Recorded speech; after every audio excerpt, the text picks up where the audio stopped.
Assembly member, it's great to be with you as well, and we'll be introducing you in just a moment. I want to quickly update you on where we are as it relates to this pandemic, what the status is, what our current trend lines are, and what that foretells in terms of the future, not just as it relates to the issue that brings us here today, a mobile site that is prioritizing our educators, but also more broadly about our challenges and opportunities to reopen schools all up and down this state, as well as modify our stay-at-home orders as it relates to activities, including youth sports, of which we want to make an announcement today. Just briefly, here's where we are in terms of the vaccine distribution. 6.9 million vaccines have now been administered in the state of California. Just yesterday, we administered 264,000 doses of vaccines, the highest single day number of doses that we have administered since the beginning of our efforts. 6.9 million represents one of the highest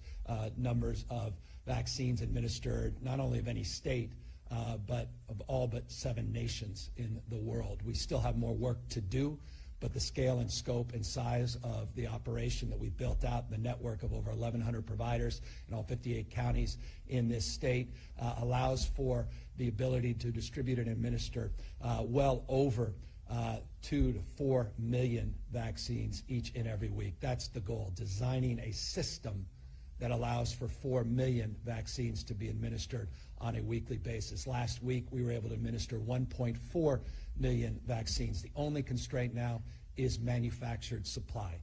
I'll repeat that. The only constraint to substantially increasing our administration of doses is the constraint on manufactured supply, both of Moderna and Pfizer, as well as the expectation of new supply coming online as early next month, with Johnson & Johnson in the single-dose vaccine that we're very, very hopeful about coming soon with an emergency use authorization. That 6.9 million is important, but what lies underneath it is really the reason that we're here today. And that's the cause that unites all of us, and that's the cause of equity. It's one thing to talk about equity as a North Star, talk about it rhetorically. It's another to deliver on that promise. I've had the privilege of being all over the state of California in the last number of weeks. Was down in Coachella Valley just 48 hours ago. We were in Madera, California, Fresno, other parts of the state, focusing on the issue of equity, reaching out and getting to where people are.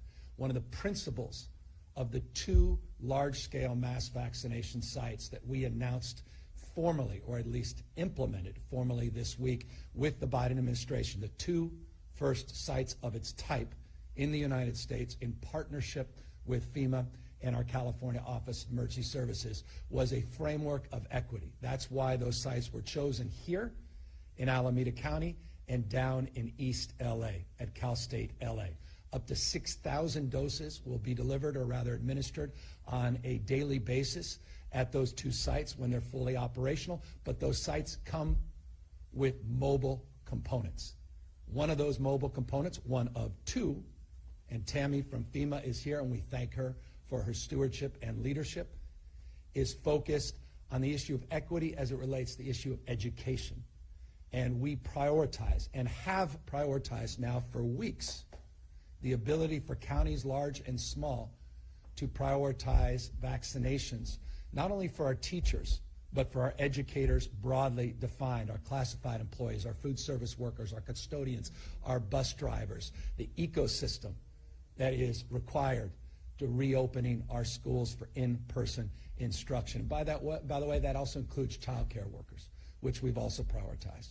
I had the privilege of just 2 days ago to be down in East LA, where there was a set-aside of the allocation specifically for teachers, specifically for child care workers. And that's exactly what this state will be doing now more formally. While 35 counties, and I want to repeat this, 35 counties in the state of California currently are prioritizing vaccinations for teachers and educators.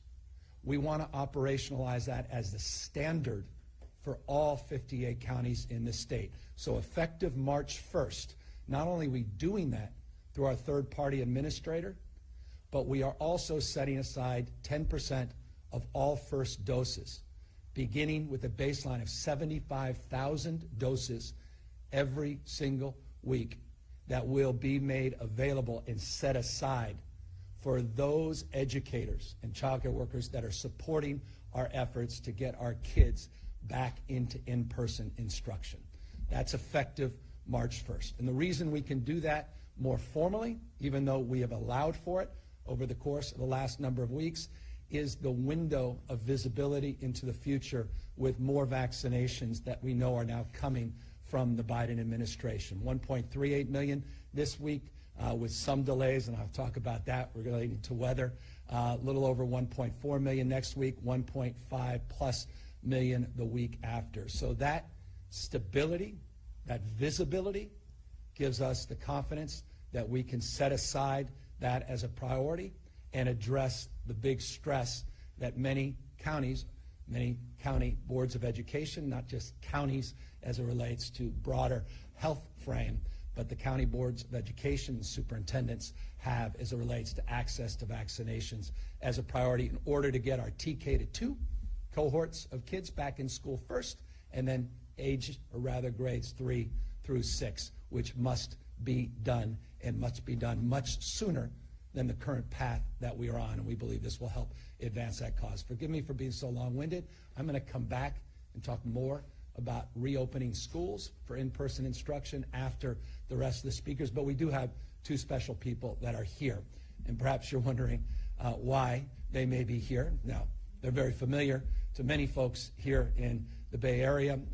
The members both of the San Francisco 49ers, defensive end, quarterback for the Niners, like two friends of mine I've known for years, but two people that give a damn, that actually are really involved in the community, not just involved in the community for photo ops, that do quiet work every single day, that doesn't go unnoticed to folks like me or the people that they're serving.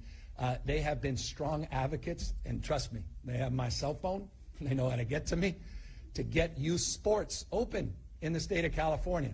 And they're wondering, what has taken so long to get youth sports competition back in this state? Their friend Kevin, a mutual friend, talking about the realities of mental health, physical health, the fact that kids are not even in school and don't even have the ability to organize around sports. It's impacting them in profound and significant, in many cases, deleterious ways. So we've been looking at the data, looking at the science, looking at best practices all across the country, working with the CDC, working with public health officers at the state level and the local level, and really analyzing the science, looking at the data and transmission. And we are now confident with new guidelines that we're publishing today that we could get youth sports moving again in the state of California, get competition moving again in the state of California with, as always, caveats. None of us naive that despite the fact we've dropped to 3.1% positivity in the state, we were at 9.9% 30 days ago, despite the fact that we have less than 7,000 reported cases today and had 24,000 reported cases 30 days ago. Despite those facts, those very encouraging trends, we still need to be cautious until we reach herd immunity. And so there are components in our reopening plan for youth sports that do require for high contact sports like rugby, like water polo, yes, like football, that we have some testing requirements the state of California will provide for. We will absorb the cost. We will provide those tests. We put out these guidelines in partnership, in concert with organizations large and small, including the Let 'Em Play Coalition, and I want to thank them for their strong advocacy and their support of a process that we've engaged in over the last number of weeks in the give and take in terms of landing on the new guidelines and where we are today. I want to thank members of the legislature, both in the Assembly and Senate, for their advocacy and support as well. But at the end of the day, I want to thank the coaches, the staff, these incredible mentors to these kids. I want to thank these athletes for recognizing what sports did to them and the fact that not only here as athletes, but as wonderful human beings that are also examples to others, because people bend down on one knee to help lift them up, primarily their coaches, primarily the staff, supporting not only their athleticism, but their development as human beings, and recognizing others and recognizing collaboration and recognizing that sports is a lot more than what happens within the lines. It's everything else that happens outside those lines. And so it's my privilege and pleasure to introduce two members of the San Francisco 49ers. One that's homegrown up in Sacramento, Elk Grove, I think, and all over damn Sacramento. And obviously one of the more outstanding, and it's just objective, one of the real standouts, not just on the 49ers, but in the NFL. Eric, it is all yours, and you got to introduce your buddy Josh in a moment to talk more about this youth sports efforts. Thank you.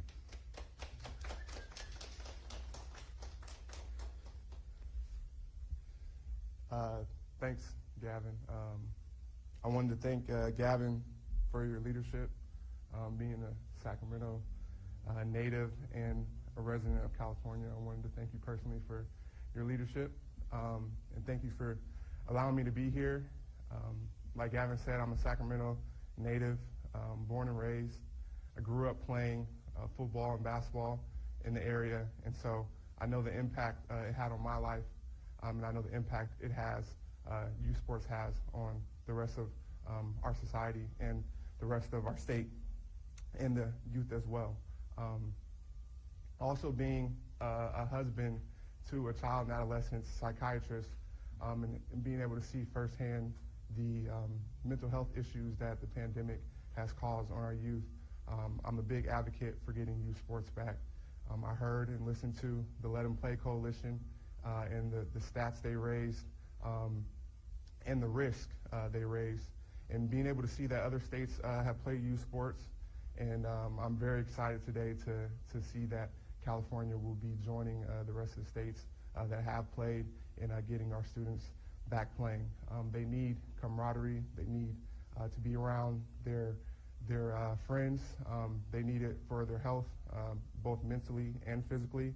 And I'm extremely honored and excited that I'll be able to return and play again. And so I'm also going to bring my teammate up, who is an Oakland native, Josh Johnson, and he'll have a few words as well.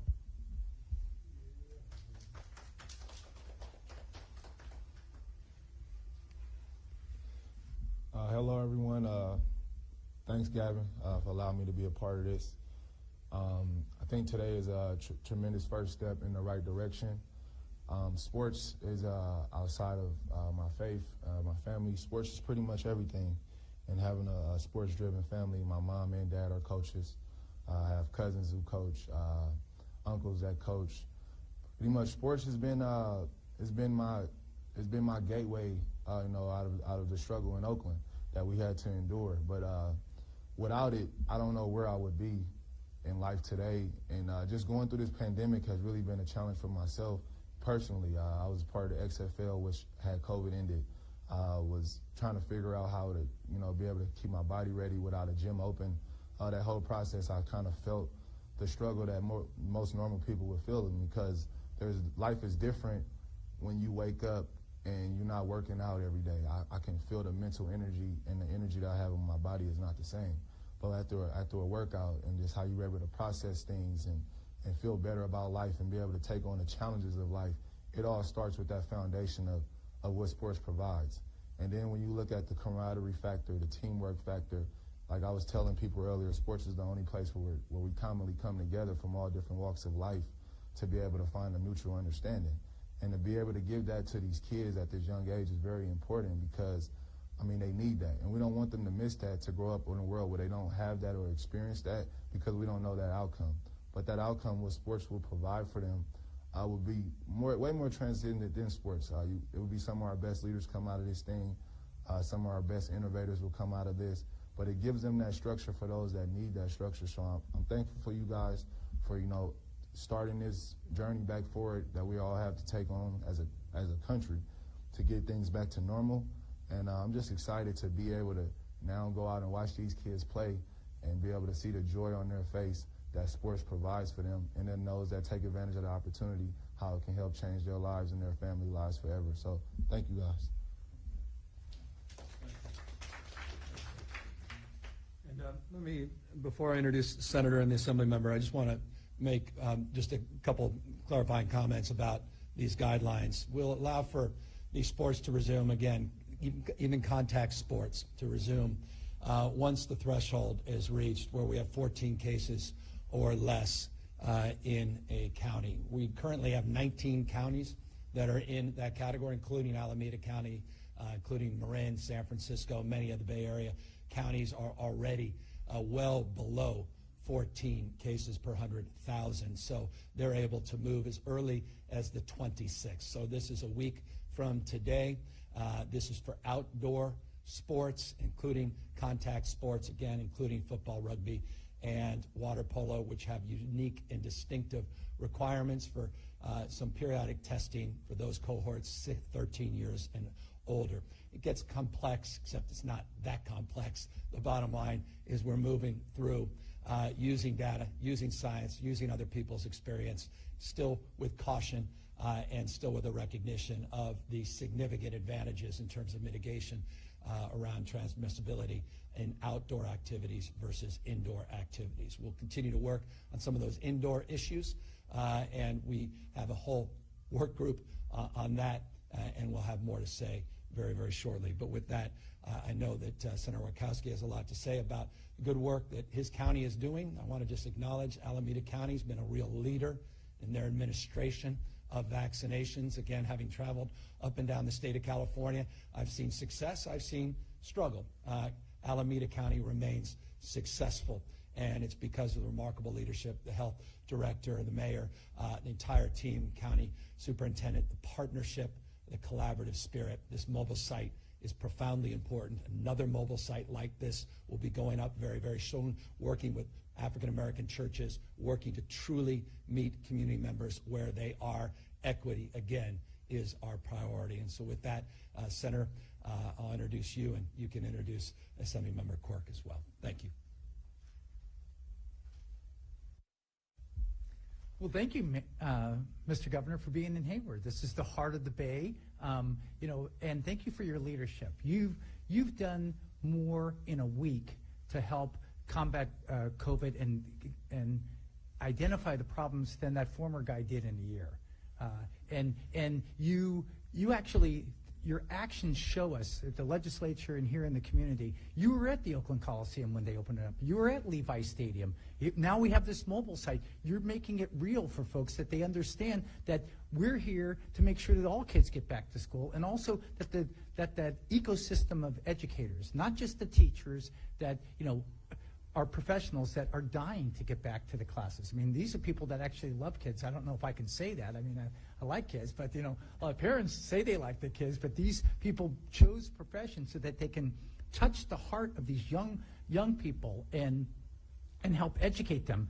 Today really marks a big day, that the state of California is understanding that it's not just these stationary sources, that we're going out to the community and we're finding the people that are hard to find to get vaccinated.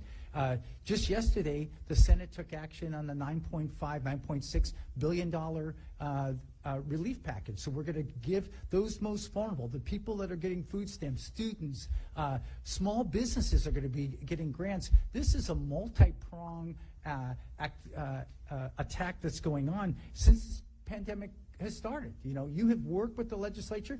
Okay, we don't always agree on all the details, but the big goal of getting our society back to where it was, getting people back to work, getting kids back to school. So we're making progress. The numbers, people get lost in the numbers, but at 8 million, which is going to be next weekend, we're at 20%. And the governor points out that we have the capacity to do 4 million people. That's 10% of our population per week. I mean, it's happening right now. Wear 2 masks, or wear a mask, wear 2 masks. That's always better. And that's the goal. That's the goal. Thank you again for coming to Hayward. Thank you for your leadership, not only for California and for our community and here in Hayward, but just for the whole nation. And now, Hayward's own Assemblymember Bill Quirk. I'm here to talk about the future as your second to last speaker. And the future is, it's going to get harder. Yes, right now there are tens of millions of people who want to get vaccinated and only 1.4 million a week. That's tough. But tougher yet is when we have plenty of vaccine, but people not because they're anti-vaxxers, but because, gee, they heard something on the radio or the TV that makes them reluctant, or they got 3 jobs. How can they get vaccinated? Or, you know, I'm young, it's not going to matter. I've got to keep up that relationship with my girlfriend and get away for the weekend. That's going to be a much tougher problem, much tougher. And that's something that we all have to help on. We have to give people positive messages. I had a shot, no problem. I feel confident.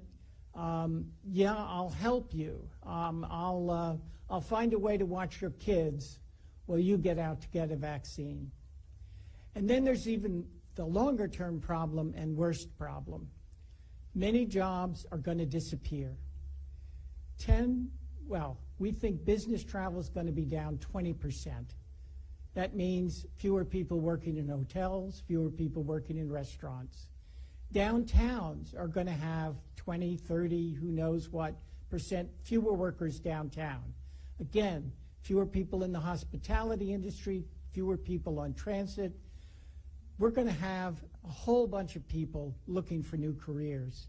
And that's a challenge the state is going to have to take on.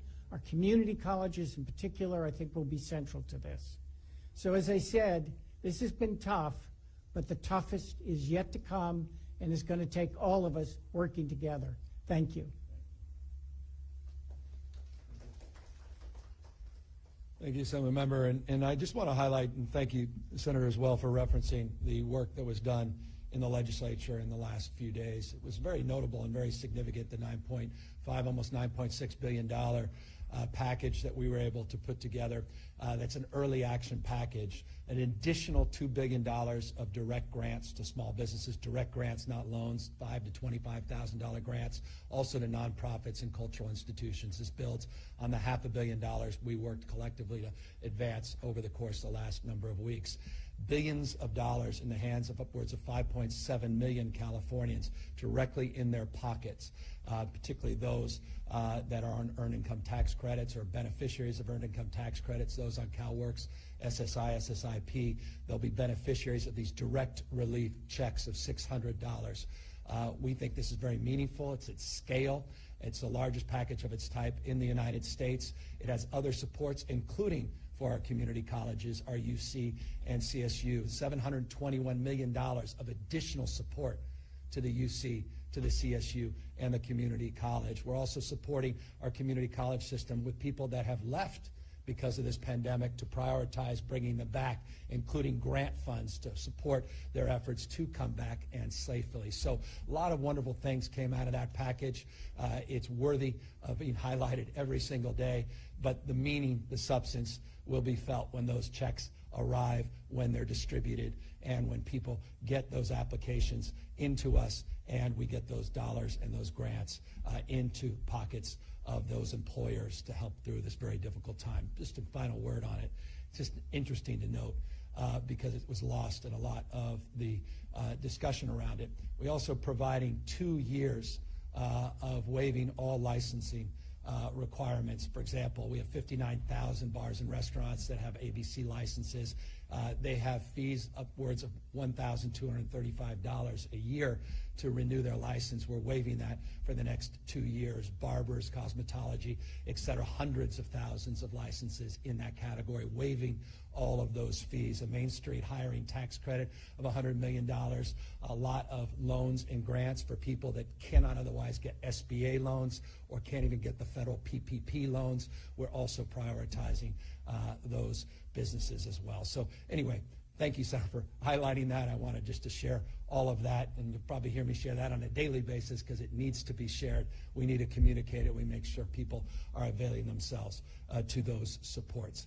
Again, I want to just remind people that want to be availed to any of the things we're talking about today to go to the COVID19.ca.gov website, COVID19.ca.gov website. That's where we'll have the updated guidelines on youth sports that we're announcing here today. You'll have more information about our proposal, setting aside, not proposal, what we are doing on March 1st to set aside $75,000 baseline. It will be 10% That 75,000 will grow. Just think over a 4-week period. It's about 300,000 vaccinations prioritized to our workforce in order to get our schools reopened and to support our child care workers, which are foundational. And when you do that, you're helping women disproportionately, not just children. And I want to just repeat this because my wife reminds me of this every single day. And as a son of a single working mom, I lived it. It was my lived experience. The burden, particularly on single mothers, has been profound and pronounced. And when we think about these things, we have to think about it not as numerical issues, not as statistics, but through the eyes and lens of a lived experience.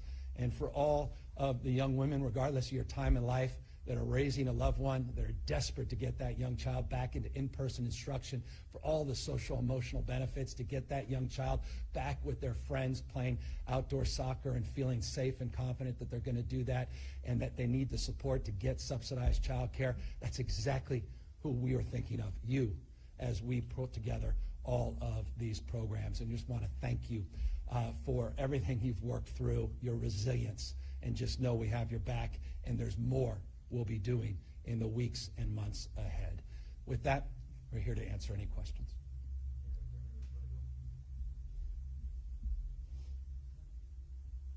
Can you all hear me? Okay, great.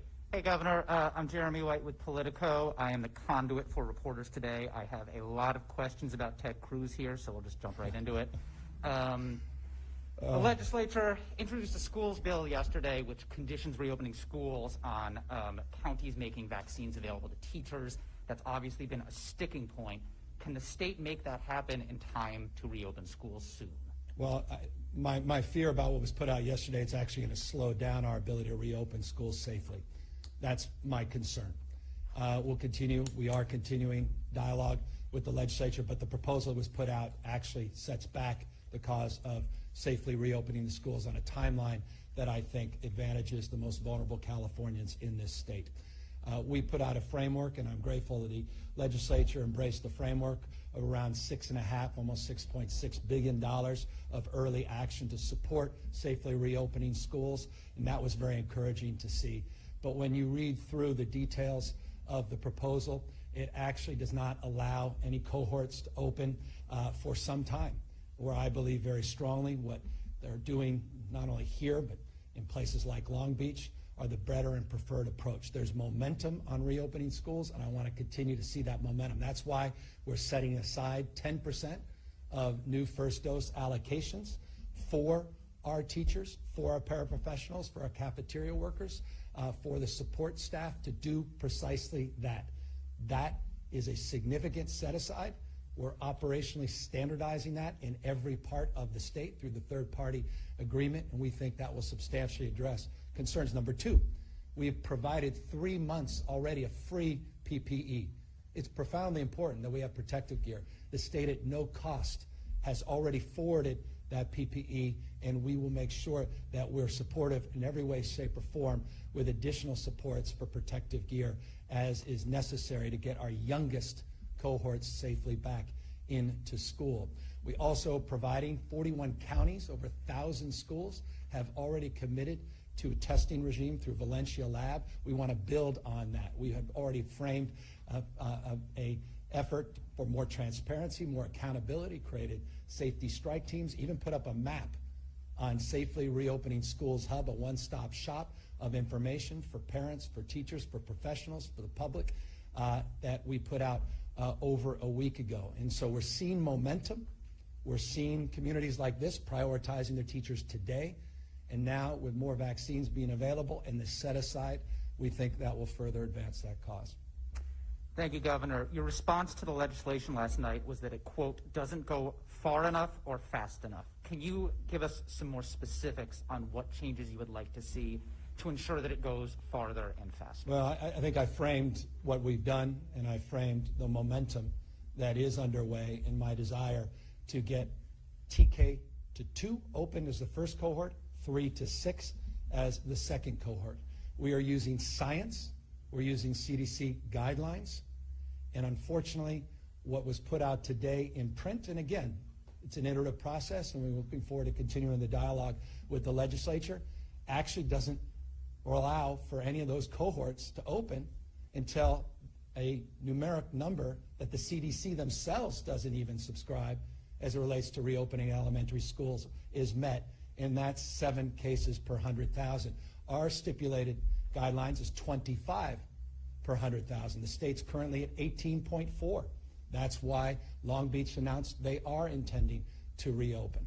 And so I don't want to slow down that process.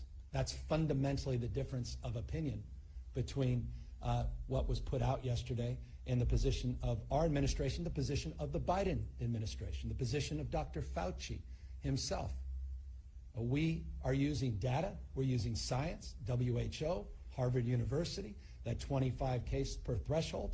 We're using the lived experience in almost every other state in this country. We would be, if we adopted that proposal, an extreme outlier. And the only cohort that they're requiring go back, it's on April 15th.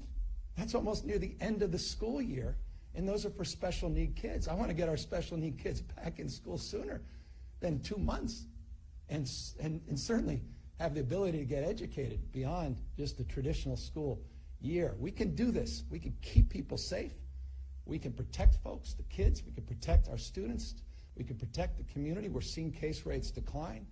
Evidence, the science, backing up our proposals, consistent with the spirit, including a lot of the details that came from the CDC and the Biden administration. So that's our position. And forgive me, it's been my position since December, remains my position today. Unfortunately, what was put into print would slow down the process of reopening our schools.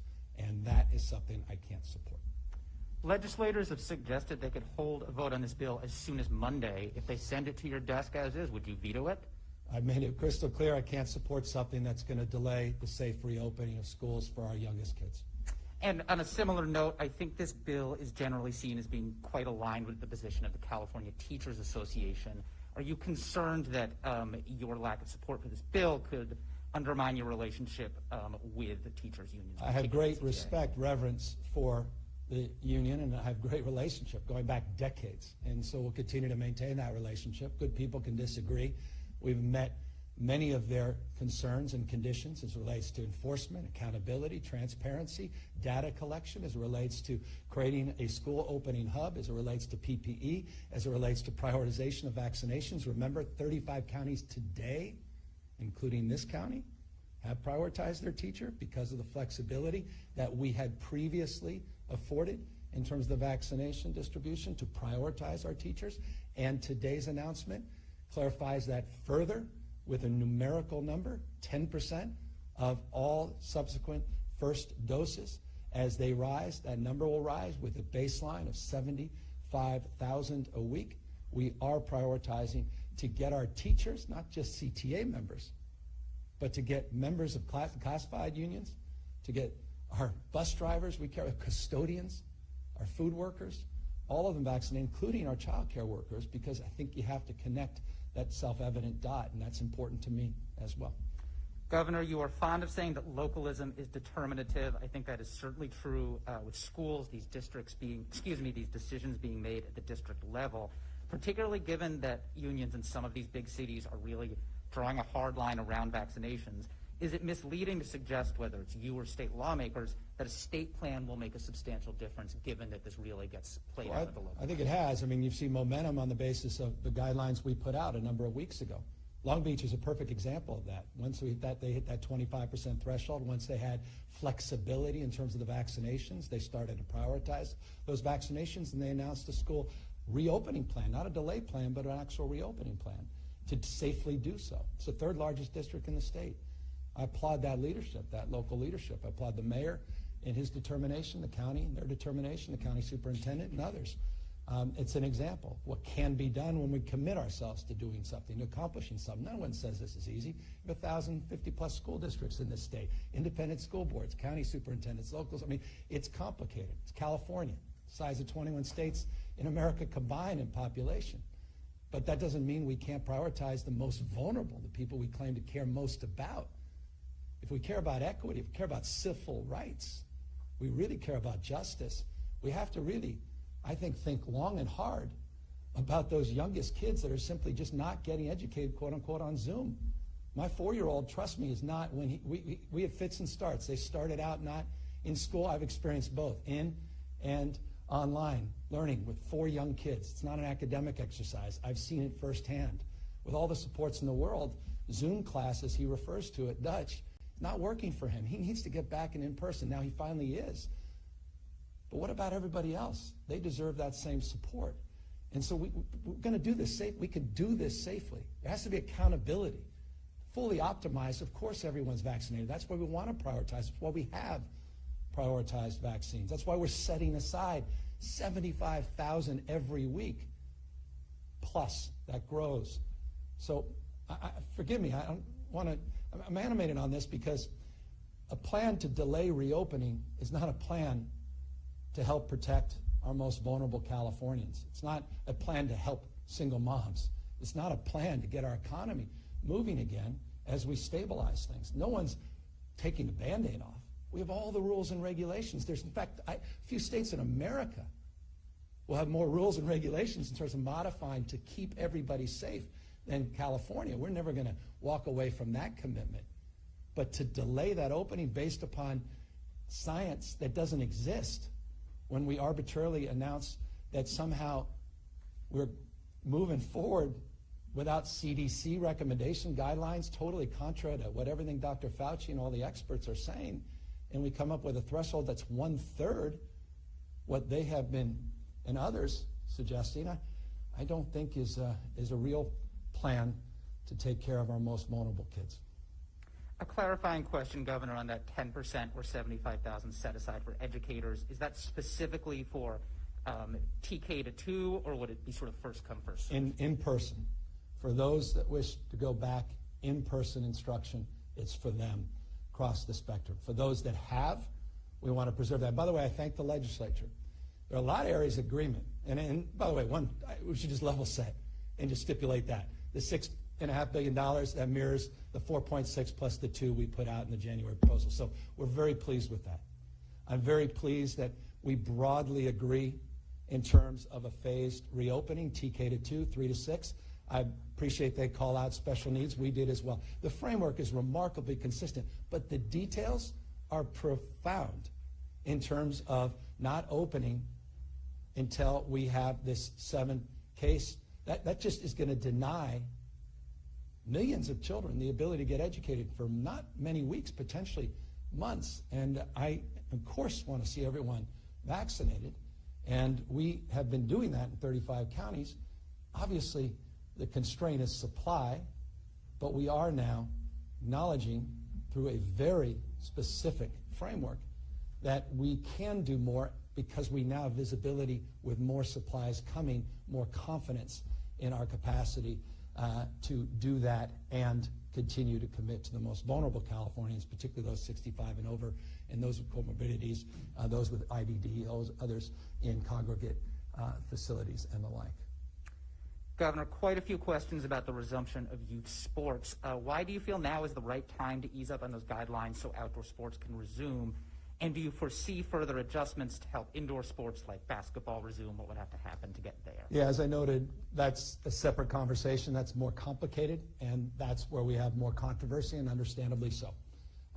We worked for the last many, many weeks on looking at the data, looking at the science, comparing and contrasting other rules and regulations all across the United States. We looked at the evidence.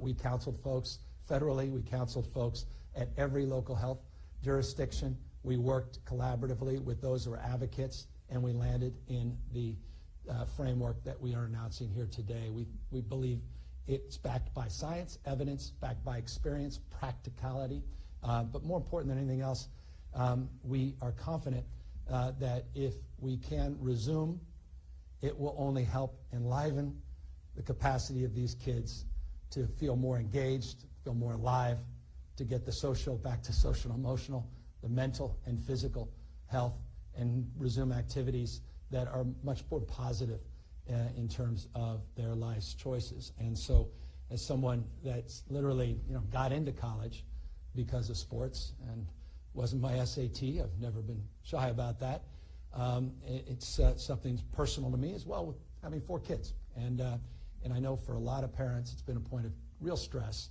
particularly in outdoor activities, and that's what we're accommodating for today. We've seen disruptions in supply of vaccines and appointment cancellations around the state this week, a lot of it due to inclement weather. Can you just give us a sense of how that affects delivery estimates and sort of the overall picture? Primarily an issue with Moderna vaccine, 702,000 doses have been impacted by the inclement weather. Moderna primarily, but not exclusively, Pfizer, a little bit of delay, but they have shipped. We don't have the exact dates. A lot were going to arrive today, didn't. So there is going to be some adjustment. There is going to be some impact. We're working with provider network, complicated, 1,100 plus providers in the state. A lot of inquiries, a lot of calls, a lot of stress. It's not unique by any stretch, my gosh. Quite the contrary to California. In some ways we'll fare probably a little better than many other parts of the country, but 702,000 doses have been impacted. More information I receive, I'll timely repeat that very publicly to you and others. The current balance of the vaccine distribution is mostly to counties and then a minority to providers.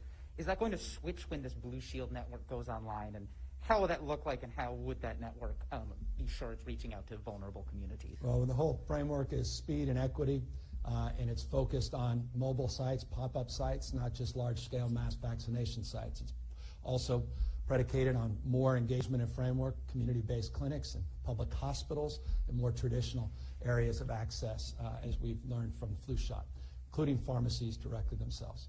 So the Biden administration has really a 4-pronged approach. Direct allocations to pharmacies nationwide, separate from the allocations state receives. Direct allocations to community clinics, separate from the state allocation. Direct allocations to sites like this that do not come out of our sites. That's the 3-pronged. The 4th is the state allocation itself.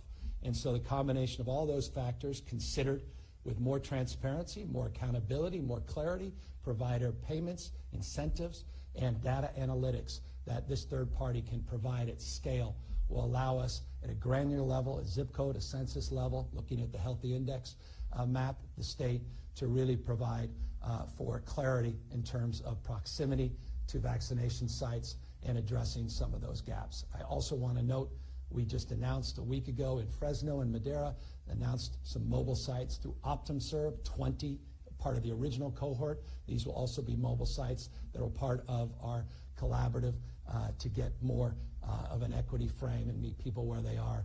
You'll hear more and more about FEMA's second mobile site very shortly, and then, of course, the mobile sites down in Southern California as part of the FEMA OES partnership as well. I'm told this is the last question. I better make it a good one. Governor, you said earlier this week you had not yet had a chance to read the legislature's bill that would ban hydraulic fracturing. So I'm sure you have a lot on your plate and may not have had time to read it. But given that you asked the legislature to send you a fracking ban, I just want to confirm that you still support banning fracking in California. I do. I was very clear. I did an executive order. We were declarative. But we did something more profound, perhaps, than any other state in history. We also mandated that all cars in the state of California must be alternative fuel cars by 2035. Not only did we do that, but General Motors, one of the largest manufacturers on the planet, aligned their entire production strategy and scheduling around what California did. That's radically changing the way we produce and consume energy in this country by shifting the demand, not just the supply curve.